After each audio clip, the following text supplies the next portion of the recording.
So, hello everyone, can you all hear me?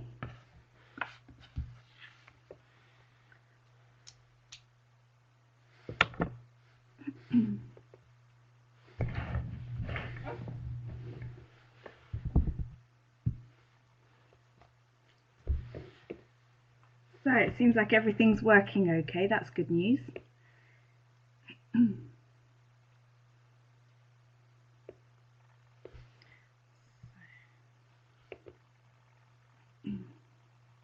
Good, so let's carry on then. So hi everyone, thanks very much for joining us today. My name is Laura Hudson and I work for Macmillan Education in Germany. I'm the regional sales manager for Germany, Austria and Switzerland.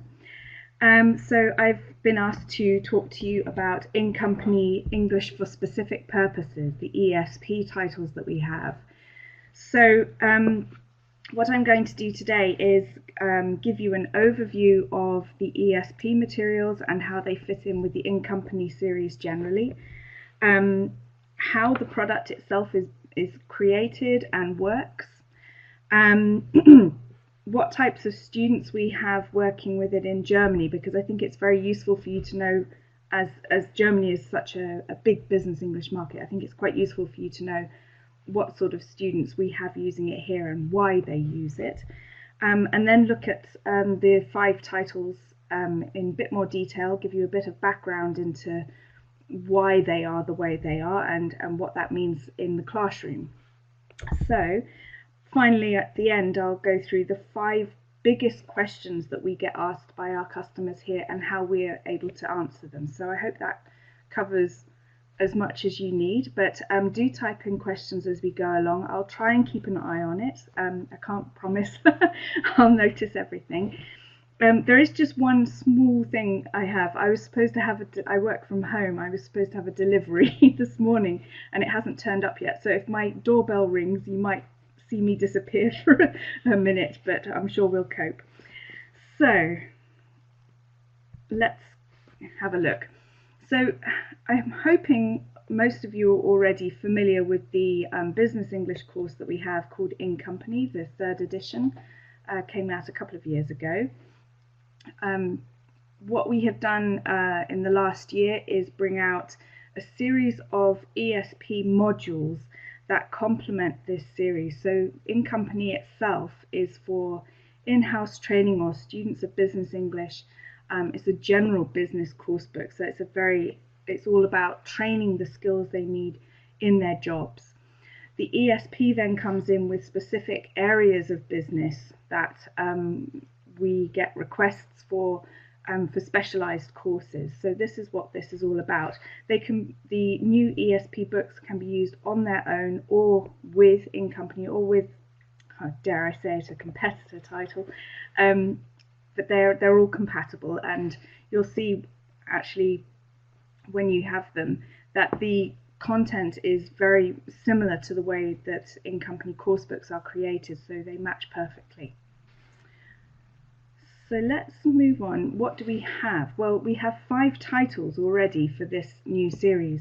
We have sales, supply chain management, corporate finance, logistics and investment. So these are really big areas that all companies have, and that was a very specific thing that we did first of all, was to, instead of picking out one part of an industry, picking out the areas that cross all industries, which makes it far more useful for business students at universities, for example, because they don't know necessarily what industry they're going into at age 20. They're studying something like sales or business management. The industry itself, the specific vocabulary for that industry, is something they will learn once they get into their jobs. They will have that training on the job. So really it's the underlying skills that they need to know. So the underlying practice to work with warehouses, for example, if you're talking about supply chain management and logistics, or working in financial departments, these are more general areas that they'll have to face. So these books are designed as short courses. You have 2 versions. First of all, you have the students pack, which I've actually got one somewhere. Hold on. It looks like this. It has an access code in the front cover. I don't know if you can see that. Not very clearly. There you go. Now you can see it. That is an access code to a resource centre. So on that resource centre, the students have the class audio files that they will need and videos, which is a first in ESP. No other book has videos to go along with ESP material. You have business videos, but not ESP. So all of this stuff in the resource centre, they can watch online, or they can download it and use it on their laptops, on their iPads, on their iPhones, and take it around with them. And this is really important for business students. They're always on the go. They don't always have time to turn up to every class. So having this material that they can carry with them is hugely important to them. The teacher's pack. Now the teacher's pack is not a teacher's book like you would traditionally have.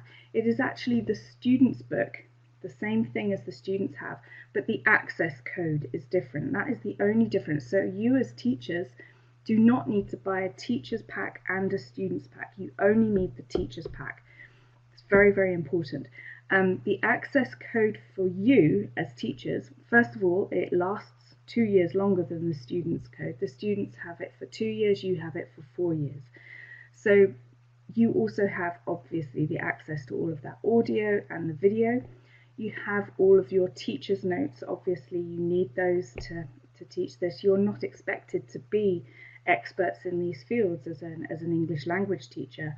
If you were an expert in every field you have to teach in business English, you wouldn't be a teacher, you'd be the best paid person in the world. So the teacher's notes are there to support you, obviously, and you can download those and print them off. There's extra resource material for you to download on there as well. Word lists currently in German and English, and that because it's all online, those can be updated to be in Russian or in Ukrainian, French, whatever you need, and put up online. There is also a presentation kit. Now this presentation kit means it can be connected. It's a digital version of the student's book with all of the audio and video embedded into it already. So you can connect to a projector and present the material in class in a different manner. And so it's interactive. The students can come up and use it as well. You can zoom in, block things out, whatever you want to do, add notes, all of this stuff. So that is in your teacher's pack, in that access code. It's very important to remember that because this is expensive stuff that we've added in there for you. The best thing about these books, certainly for our customers, is that the online materials are all tablet optimized. That means you can use them on Apple or Android devices and it's absolutely no problem. Let's go on to the next slide. Now this tells you a little bit more about the setup of the books. So there is only one component you need. Your students have the student pack, you have the teacher's pack. There is about 25 to 30 hours of teaching content. There isn't a single ESP class in the world that I've ever taught that ever asks for more than that. If you're teaching at a university, that certainly in Germany, the 30 hours is pretty much the maximum that they would have a class contact. They then do another 30, maybe even 60 class self-study hours on top of that. So the balance between class and self-study certainly here has shifted from being 70-30 with the focus on the classroom to being 30-70 with the focus being on self-study. So this 25 to 30 hours is also the maximum that businesses themselves will book. They generally, if they're booking longer courses, they just want general practice for jobs, things like emailing, telephoning, small talk, negotiating, meetings, that sort of thing. The ESP content that is specific to their industry and their jobs, that is normally an intensive course and lasts no longer than 30 hours. Each unit, there's 8 units per book. Each unit has 4 pages, and the level is a general sort of B1 plus level, which means that it can be adapted down or up according to your students' needs. It's supposed to be written as a very flexible level. And there is a specific reason for that as well. I mean, it's certainly what we've found in the German market is that most students who take ESP classes tend to be between B1 and B2 level. But if you're very specific about which level it is, it actually eliminates the chance for any other level to join in. So like I said, it can be used for short courses or intensive courses. It's a flexible package, which means you can use it on its own, you can use it together with other materials, with other course books. There's audio and video to download, and you can use that online and offline. That's very important. It follows the same methodology as the course book, so it's very, very communicative content. It's personalized to the student. The students are expected to bring in their own knowledge into the classroom. And most importantly of all, it's functional. It's functional language. People who study business English do it because they need to be using it. It's not because they just feel like it, or they might go to the US or Australia or India one day. No, they learn it because there is a specific need for them at that time in their jobs. For you as teachers, the digital components on this means that you can use these products also for online training, certainly for in-house training, company training. This is becoming a really huge thing here in Germany. There are a lot of companies turning to online training rather than face-to-face training because of cost cutting. For example, it means they can have more people in one place at no extra cost. They can have people from across different divisions or locations all in the same classroom at the same time. So it makes it actually quite a dynamic way of teaching. I mean, I have heard of classes where you've got a location in Germany taking classes with students from their other divisions out in places like India or Korea. So it really has that cross-cultural possibility attached to it through that. That's a very new thing that's beginning to happen in business English. So let's move on. So when it comes to students in Germany, and I do apologise for talking about Germany all the time, but it's it's my best source of information as I live here. Business students, we have quite a lot of universities and vocational they're called Fachhochschulen here. They're sort of more vocational universities. So we have quite a few that have been using the in-company series for many years and are now beginning to introduce these ESP modules into their courses to train their students in more specific areas of business. They tend to have all of the specific vocabulary and everything. That sort of input already comes from actual materials from companies that they collect, and they use the books, the ESP modules themselves, for the practical side of the course. So this functional language and seeing it in action through the videos and being able to put themselves into scenarios and practice that sort of real life task that they're going to have to do once they go into business as well themselves. So those are just some examples of universities. The other group that we have, I don't know if you have something like this in the Ukraine, but we have a group of young professionals called Azubis, and this means Auszubildende. So these are actually, what's the word? They're interns almost, or apprentices, that sort of thing. So these are normally 18 to 21-year-olds who have been given a job at big companies, and they learn their future jobs within that company, and they have testing and language training as part of that. So for example, I used to teach a big group of these from here in Stuttgart, where I'm based, at Siemens, and they tend to be very large classes. They're quite tough to teach because they already have a job, so their motivation tends to be questionable sometimes, let's put it that way. But really, the advantage of these ESP books for them is that obviously they are already in work, so they can see the advantage of what they're learning. They can look at these role plays and these scenarios, and it's exactly what is happening in the office where they're based. So it's very motivating for them to have something that is not like going back into the classroom. It is actually real life training for them. So that's another type of group that we have here, where these materials are being used. The final and biggest is obviously the companies. So this is just an example of some of the companies in Germany who are using in-company and in-company ESP at the moment.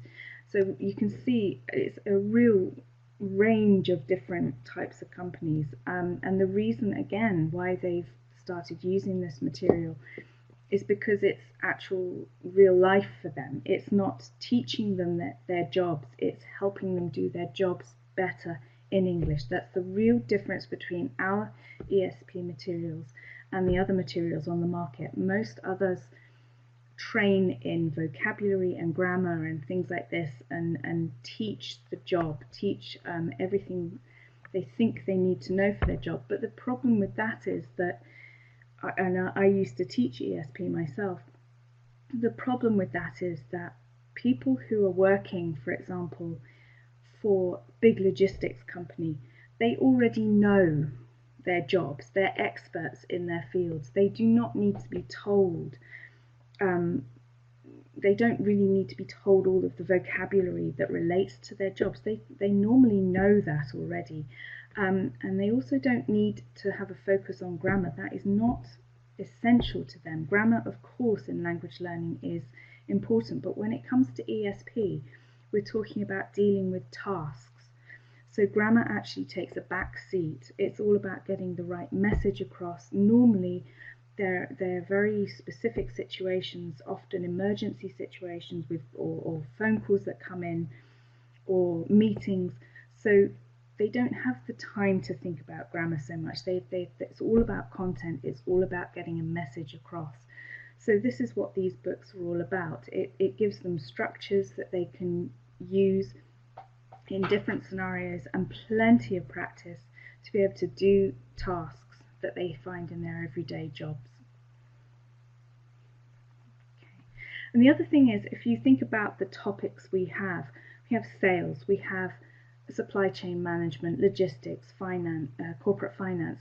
Every single one of these companies on this slide has those departments, and that's what makes the material useful. It's not picking out just content that is specific to the car industry or to a manufacturing industry.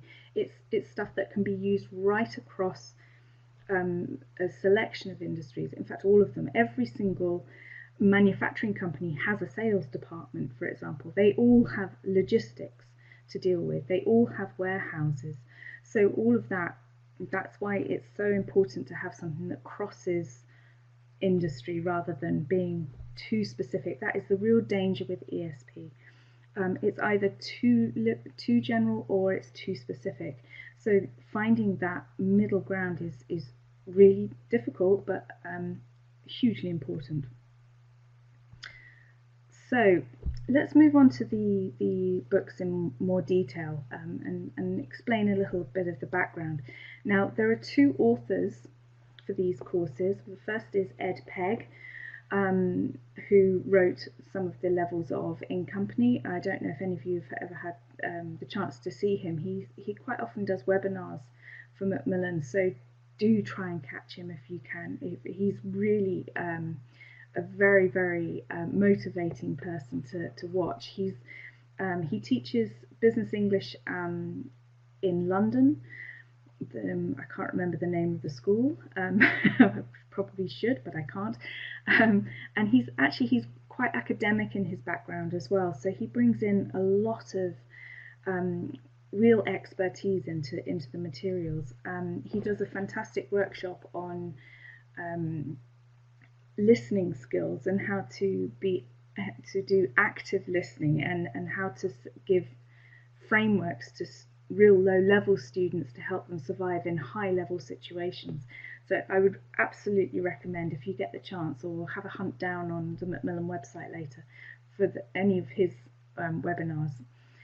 So the sales one, this covers 8 different areas that includes things like prospecting, product development, pitching and closing, customer retention. This is all stuff that I do in my job as well.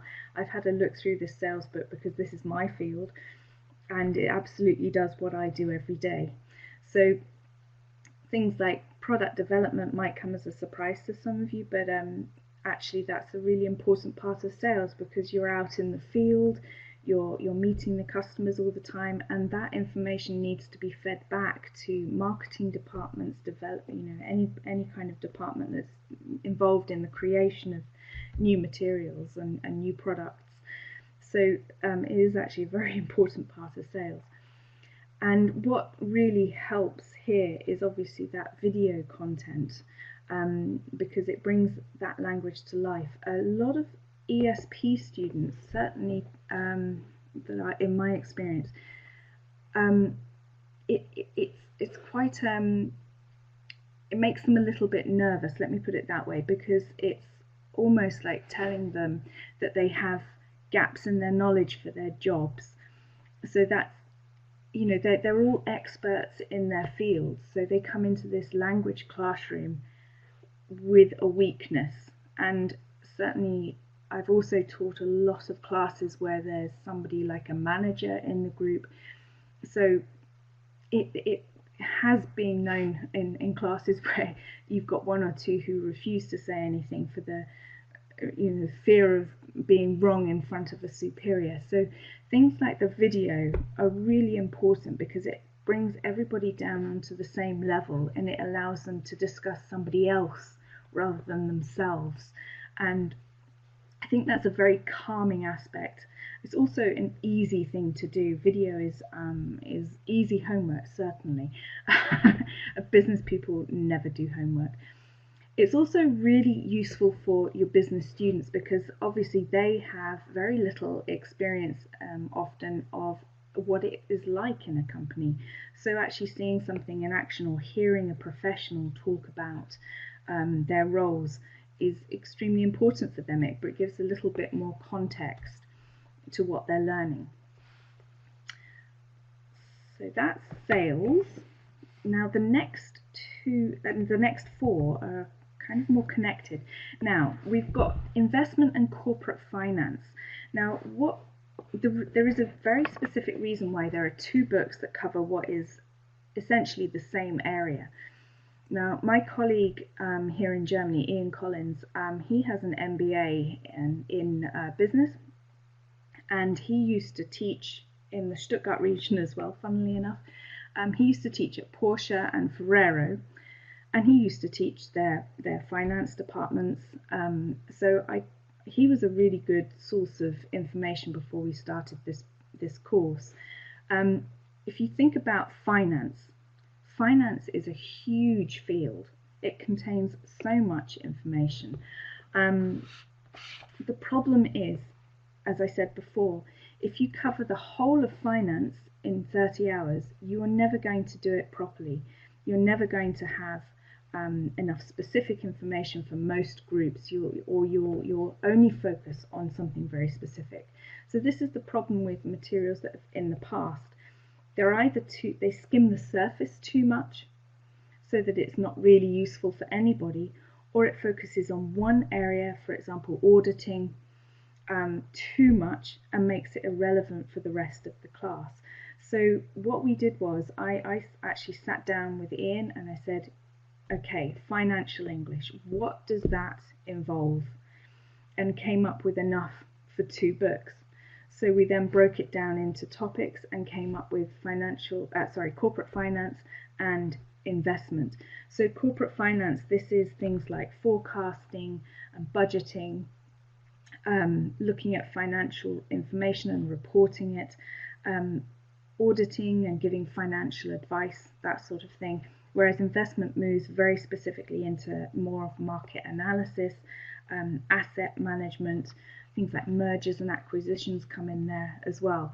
So this allows you as teachers to actually be far more specific with your groups, and it actually helps certainly in companies where they can divide their groups up a bit more accurately. You can imagine when I go to Frankfurt, this is the centre of the European Bank. You know, it's the financial district of Germany. So you go in with a finance book, it has to absolutely nail it. They won't accept anything that doesn't do exactly what's happening in their city.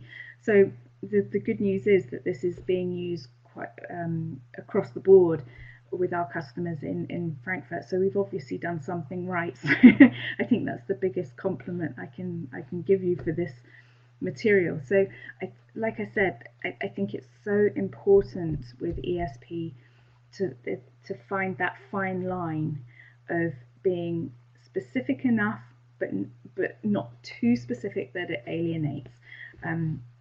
So I hope we've actually managed it with this. I hope you find the same.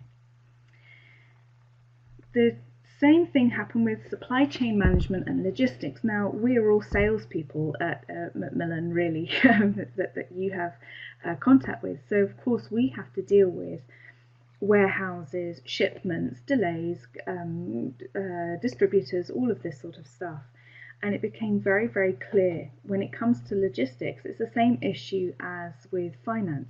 You cannot cover logistics in 30 hours. It's just impossible. It's too big a field. And actually what you are able to do with that field is split it into two very clear areas.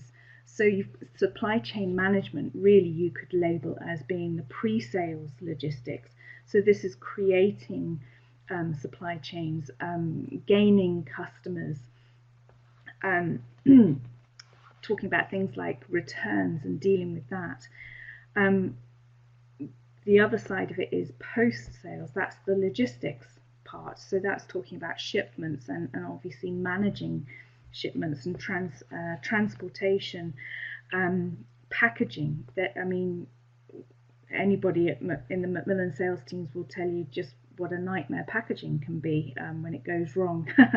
Your books turn up on your doorstep, you know, covered in dust. Sometimes we've had to send things back, you know. All sorts of things happen, and this is exactly what your students will be facing, and that's what they have to deal with in English. If I do the same here in German, of course, because my distributors are Swiss and German, they phone me up and speak German, I have to do logistics in German. So your students are doing it in English a lot of the time. So they have to deal with scenarios. That's the really important thing. They're not interested in, oh, what is a crate or what is a pallet? What's the difference between them? They already know that.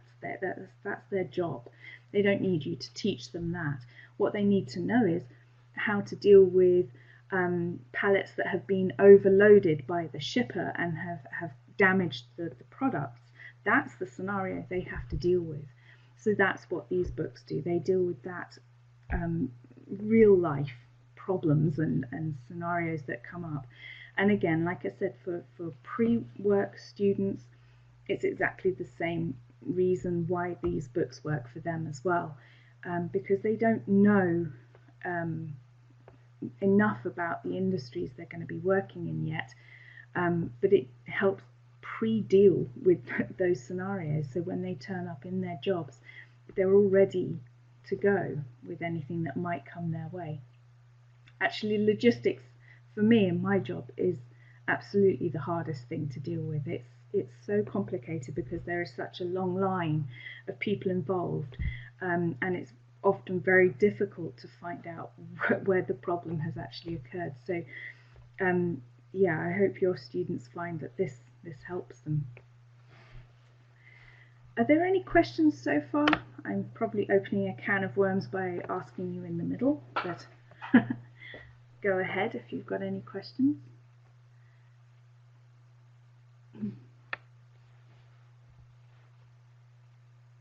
Okay, there's lots of people typing now. Okay, not now.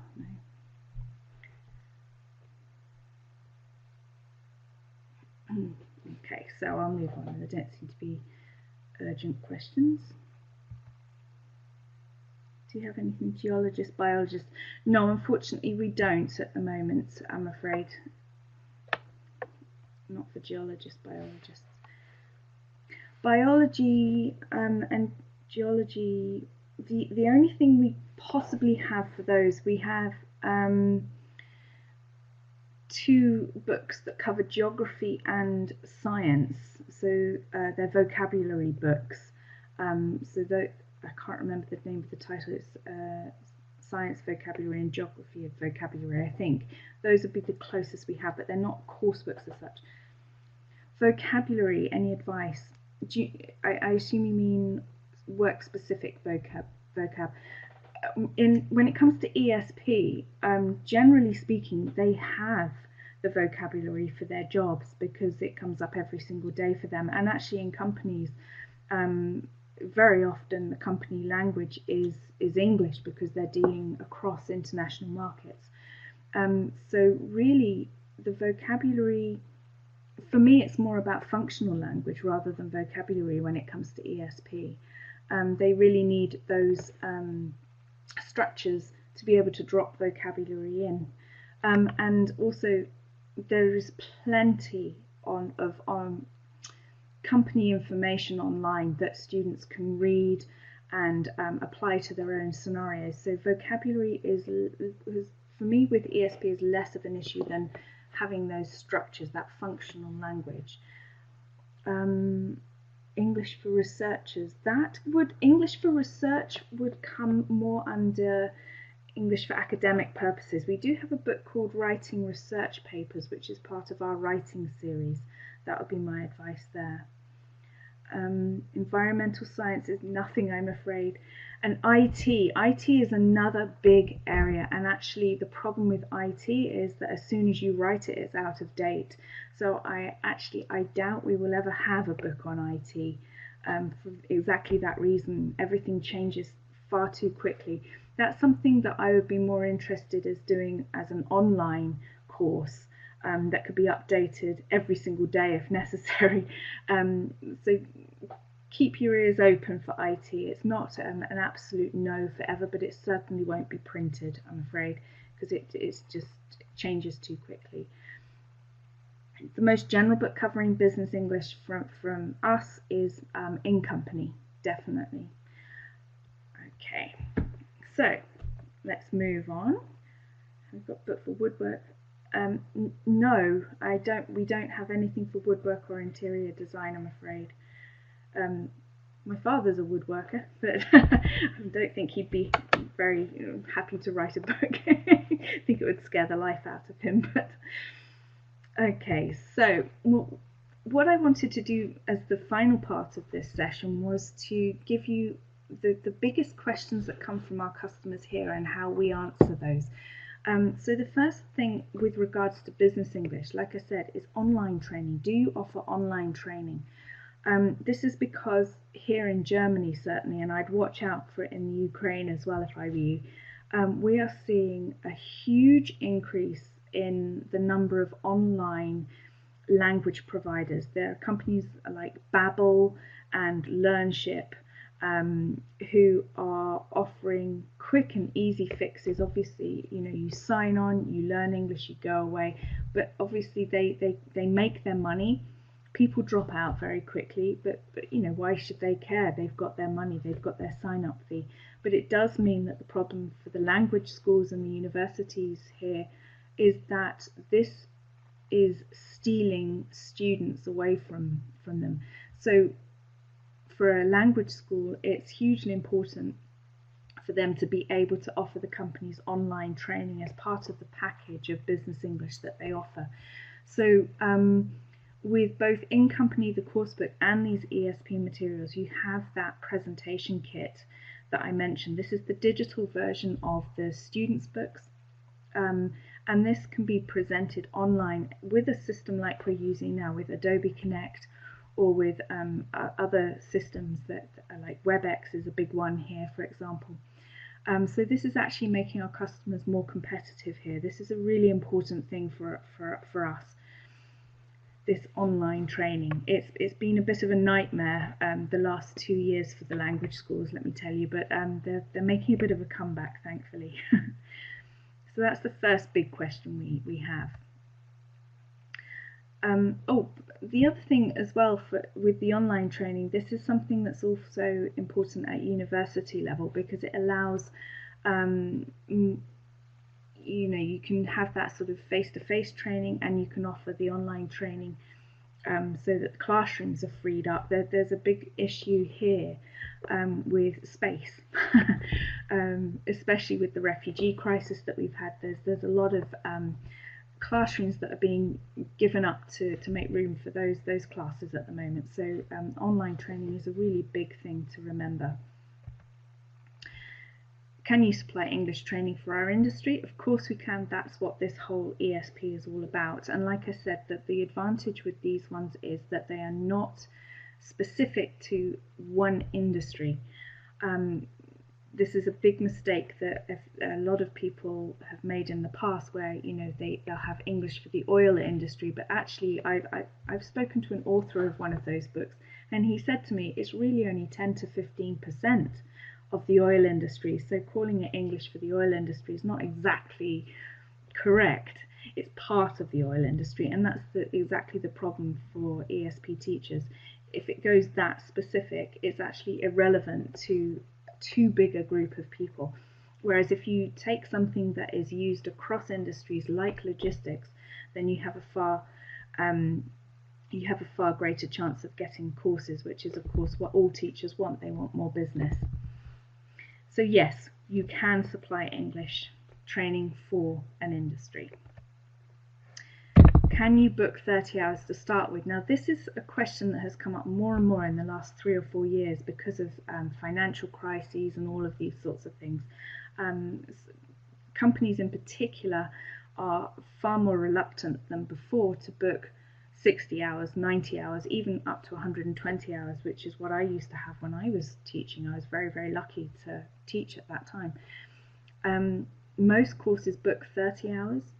Most companies book courses that are 30 hours, see how it goes. So you actually, as a teacher, certainly as a freelance teacher, you have to nail it right at the beginning, grab their attention, make sure it's enjoyable and useful, so that they continue to book and renew their courses. The other thing is, of course, with universities, if you've got that limit of face-to-face teaching time, then it's important to be able to say, yes, you have a book that covers 30 hours only. 30 hours seems to be a standard at the moment in the business English world.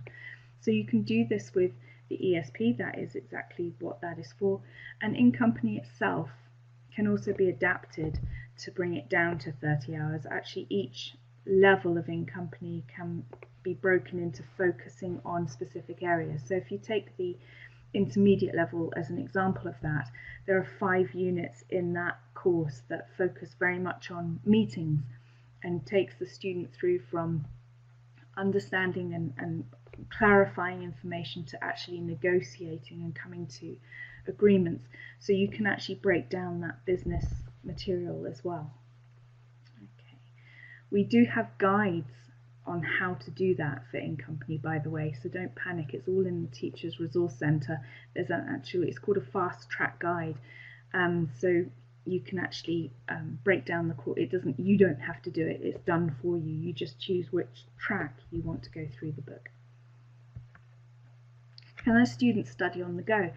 Again, university students all have iPhones, iPads, whatever pad they have,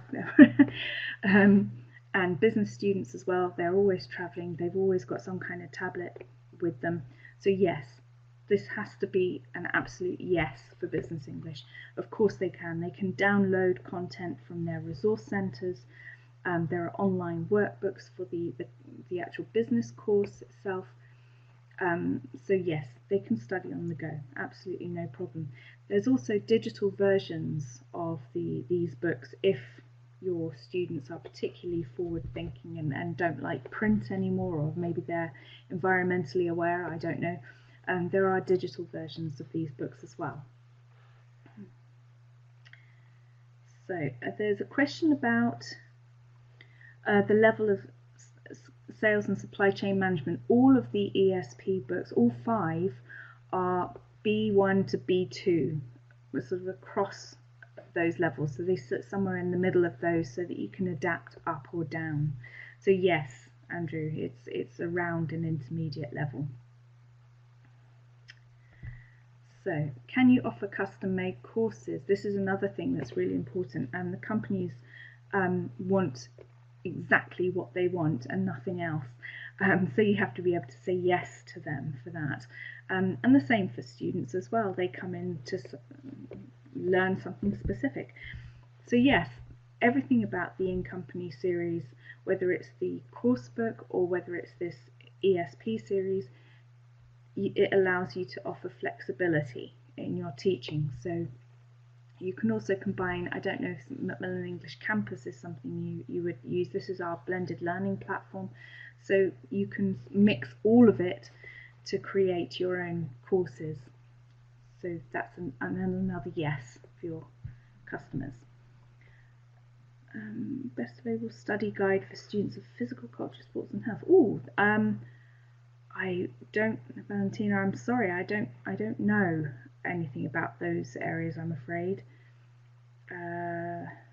Certainly there's nothing from Macmillan, I'm afraid. So that's pretty much everything I wanted to tell you. So are there any other questions from any of you? I hope I've gone through everything as clearly as possible, given you some ideas of how and why. ESP, I have to say, as an ex-teacher, I always loved teaching ESP.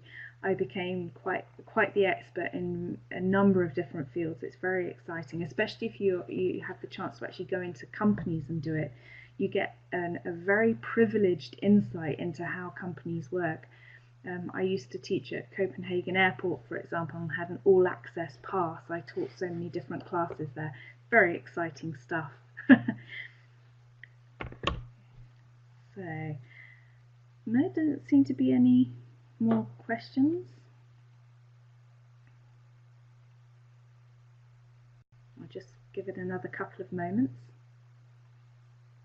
I'm assuming some of you will ask if there's certificates. I think that that's where you need to contact the Ukraine office. Can you see trial pages? You should be able to see trial pages online on our website, macmillanenglish.com. So let me type in.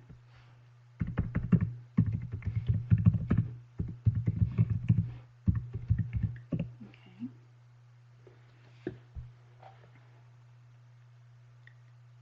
So it doesn't seem to be any more questions. So thanks ever so much for joining me, and I'm glad that my parcel didn't arrive in the middle. That was good news.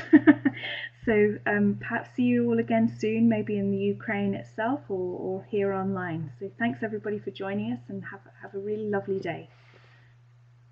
Bye.